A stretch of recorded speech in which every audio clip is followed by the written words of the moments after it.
আপনারা সবাই ভালো আছেন? আলহামদুলিল্লাহ আমরা ভালো আছি।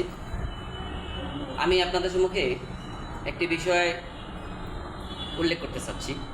সেটা হলো আমরা বাংলাদেশের আমরা যারা মুসলমান, আমরা মুসলিম জাতি, তো আমাদের বিধান গ্রন্থ আল কোরআন, আমাদের রব আল্লাহ, আমাদের আদর্শ, আমাদের নেতা হযরত মুহাম্মদ মুস্তাফা সাল্লাল্লাহু আলাইহি ওয়াসাল্লাম, এই কথাগুলো স্বীকারোক্তি দিয়েই আমরা মুসলিম।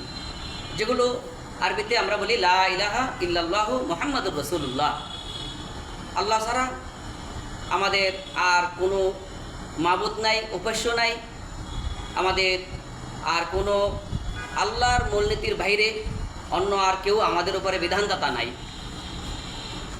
তো আল্লাহ তাআলা আমাদেরকে এই দুনিয়া জীবনযাপনের জন্য, দুনিয়ার শান্তি এবং আখিরাতের মুক্তির জন্য যে কনসেপ্ট আল্লাহ তাআলা আমাদেরকে দান করেছেন, যে একমাত্র মহানবী বিশ্বনবী সাল্লাল্লাহু আলাইহি ওয়াসাল্লামের আদর্শ মেনে চলার ভিতরে শান্তি। তো আমরা কোরআনুল কারীমের সব কিছু মানলাম, নামাজ পড়ি, রোজা রাখি, কোরআন দিয়ে মসজিদে নামাজ পড়ি, কোরআন দিয়ে রোজা রাখি, কোরআন দিয়ে জাকাত দিই, কোরআন দিয়ে হজ করি, সব কিছু কোরআনের বিধান মতো মেনে চলছি।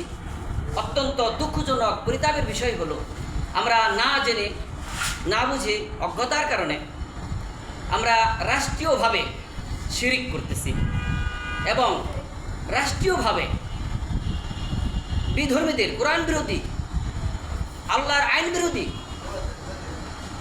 বিধর্মীদের চক্রান্তে এমন কিছু আইন আমরা মেনে চলছি, যে সংবিধান আমরা মেনে চলছি, যেগুলো সরাসরি আল্লাহ এবং কোরআনের সাথে সাংঘর্ষিক, ইসলামের সাথে সাংঘর্ষিক। সেটা আমরা না জানার কারণে আমরা বুঝতেছি না। যেমন কোরআনুল কারীমের ভিতরে আল্লাহ তাআলার সৃষ্টি, আল্লাহ তাআলাই মালিক, এটা আমরা স্বীকারও করি, আল্লাহ সার্বভৌমত্বের মালিক। অথচ আমরা এমন একটি আইন বাস্তবায়নের জন্য উঠে পড়ে লেগে আছি, যে আইনের গঠনতন্ত্রের মূলেই লেখা আছে সার্বভৌমত্বের মালিক জনগণ। নাউযুবিল্লাহি মিন যালিক। সম্পূর্ণ শিরকি একটা কথা এবং সম্পূর্ণ কোরআন বিরোধী। এবং শুধু তাই না, এবং এমন একটা কাজের জন্য আমরা জীবনটা দেই, আমাদের ইয়ং জেনারেশন ছেলেরা এমন একটা কাজের পিছনে, এমন একটা মানুষের কথার পিছনে জীবন ক্ষয় করে ফেলতেছে, যাদের কথাগুলোই শিরক, যারা কোনো মানুষের আদর্শ বাস্তবায়নের জন্য জীবন দিচ্ছে। এতে করে দুনিয়াও বরবাদ এবং কুফুর অবস্থায় মারা যাওয়ার সম্ভাবনা, ঈমান থাকে না। এদেরকে সমর্থন করলে ঈমান থাকে না, যেহেতু এটা কোরআন বিরোধী। আল্লাহ তাআলা কোরআনুল কারীমে বলেন, ইন্না আনজালনা ইলাইকাল কিতাবা বিল হাক্কি লিতাহকুমা বাইনান নাস।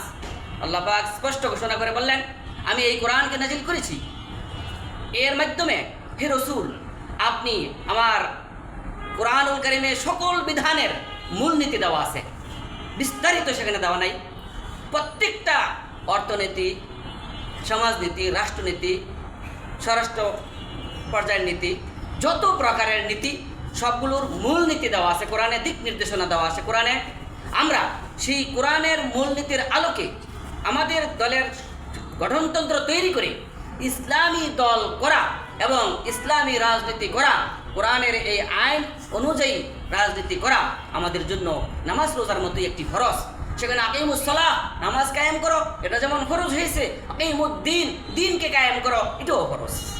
তবে এই কোরআনুল কারীমের বিপরীতে আল্লাহ তাআলা যেখানে বলেন ইনিল হুকমু ইল্লা লিল্লাহ, হুকুম একমাত্র আল্লাহর, আল্লাহ তাআলা কোরআনুল কারীমে বলেন আলা লাহুল খালকু ওয়াল আমরু, সৃষ্টি যার, আইন চলবে তার।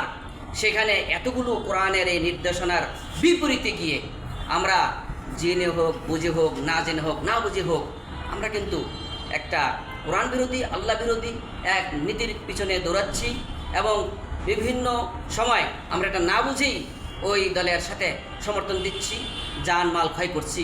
আল্লাহ তাআলা আমাদেরকে এই ধরনের শিরকি গুনাহ, কুফরি গুনাহ, এই ধরনের কোরআন বিরোধী আইনের প্রতিষ্ঠার পিছনে সময় ব্যয় করা থেকে, এই ধরনের গুনাহ থেকে আল্লাহ আমাদেরকে হেফাজত করুক।